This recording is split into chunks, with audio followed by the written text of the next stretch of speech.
வச்சு எதுக்கு பேசுனீங்கன்னு கேக்குறேன். என்னையும் உன்னையும் வச்சு இவர் சொன்னாரா சொல்லையாடா?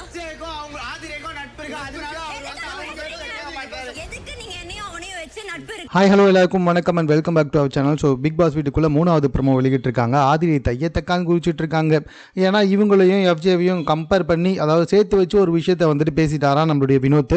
என்னதோ நடக்காத ஒரு விஷயத்தை பேசின மாதிரி ஏமா இவ்வளோ சீன் போட்டுட்டு இருக்க, ஆல்ரெடி அதெல்லாம் நடந்த விஷயம் தானே. ஸோ அதனால் வந்துட்டு இதெல்லாம் ஒன்றும் பெரிய விஷயமாவே எடுத்துக்க முடியாது. பிக் பாஸ் வீட்டை பொறுத்த வரைக்கும் இதெல்லாம் வச்சு தானே பேசிக்கிட்டு இருக்காங்க. ஏன்னா கமருதீன் வந்துட்டு அறுபது பேசலையா, துஷார் வெளியே போனது காரணம் நீதான்ட்டு அந்த மாதிரி பேசியிருக்காரு. அதுக்கு ஆதிரை கேட்க வந்தவொன்னே கையோட கூட்டு போயிட்டு எஃப்ஜே கிட்டேயும் ஒரு பஞ்சாயத்தை போட்டாப்பல. இந்த இடத்துல அவ்வளோ நடந்துகிட்டு இருக்கு. நான் கத்துனதை மட்டும் எஃப்ஜே கேட்டான், நீ கத்துனதை கேட்டானா, அதுக்காக நான் அதை சொன்னேன் அப்படின்ற மாதிரி தெளிவாக வந்துட்டு சொல்லவும் செஞ்சிட்டாரு.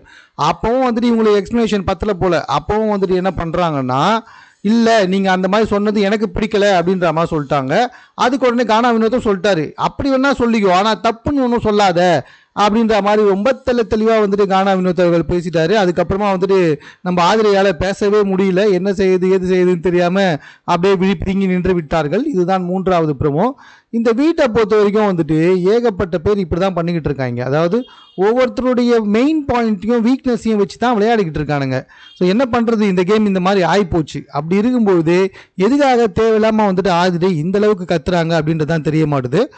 ஸோ இது சம்மந்தமாக உங்களுடைய கருத்து என்ன அப்படின்றத நீங்கள் கமெண்ட்டில் தெரியப்படுத்துங்க. மேலும் இது போன்ற செய்திகளுடன் கூட தெரிந்து கொள்வதற்கு நம்ம சேனலை சப்ஸ்கிரைப் பண்ணுங்கள்.